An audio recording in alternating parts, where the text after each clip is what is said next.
Hi there, Steph from StephMadeItForYou. So today's short video is to tell you about the offset option in Cricut Design Space.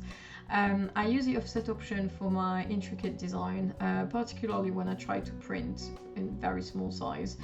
What I call very small is about 2.5 centimeters high, 2.5 to 3 centimeters.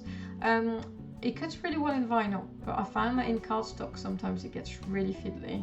And it can quickly turn to something quite unpleasant, particularly if your blade is not sharp enough, if your mat is not sticky enough, and so on. So here's a bit of an example of how I do it. It's a very, very, very simple design. I used a rounded edges rectangle to do some sort of card base, and then I use the offset option. So you will see here I use 0.05. The default size or dimension of font, I don't know how it's called, that Cricut Design Space will give you, I think, is 0.6, which is actually massive. You can't read words if you add an offset that's that big. So 0.05 for me works really well, and that's what I would recommend. So then I'm slicing my Joyeux Noël out of my card base, and I'm adding little stars, little shaped stars, to just add a little bit to it. It's for demonstration purposes. I did make a card, which I will take photos and put it at the end of that video, so you just get an idea of what it looks like. But it's mostly for demonstration purposes. So I will slice out this little stars from that card. And I found that, obviously the video is sped up, I found that in real life there's a bit of delay. It might be because I'm recording what I'm doing, so my computer is kind of yelling at me, slow down. But I'm wondering if since the last update, Cricut Design Space has gone a bit slow. If you have found it slow, can you put a comment actually, because I'd like to know. I don't know a lot of people who use Cricut, and I would love to know if you do find that it is a bit slow at your end as well. So now I'm doing the second card, which is Bonne année, Happy New Year in French, and my dimensions are always the same. It's 14.8 times 10.5 centimeters, so I think that's an A6 size in the UK, and I always use the same, but I know in the US you have different sizes. So here I'm adding my offset of 0.05.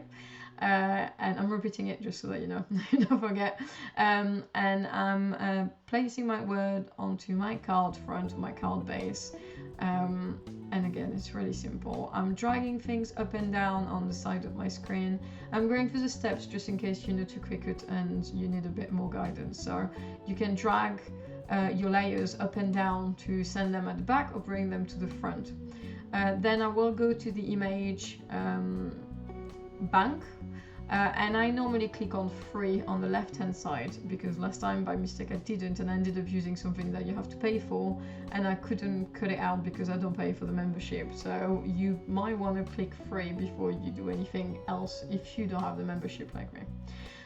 So I'm adding my little firework, and I will also add an offset, because you can see that it's really, really small, really thin, and the smaller it goes and the thinner it gets. I did cut it out. It did really help to put an offset of it. I put 0.02 on that one actually. I didn't want it to be too thick because I still wanted it to look like a firework. But I can tell you that skinny, my Cricut did struggle a little bit, and I do sharpen my blade. But that's something to bear in mind, it is quite skinny. So then I will slice it out of my card base. And instead of deleting all my layers this time, I've decided to hide them. It means it's a bit more messy on the right hand side, because it's a very simple design, it's easy not to lose track. So I will put photos at the end. I hope you find it interesting. I think that offset option is really useful. If you'd like to check out my SVG files, I will put the link in the description to my Etsy shop. If you have any question, please leave them in a comment. And thank you very much for watching, and Happy New Year 2022. Bye!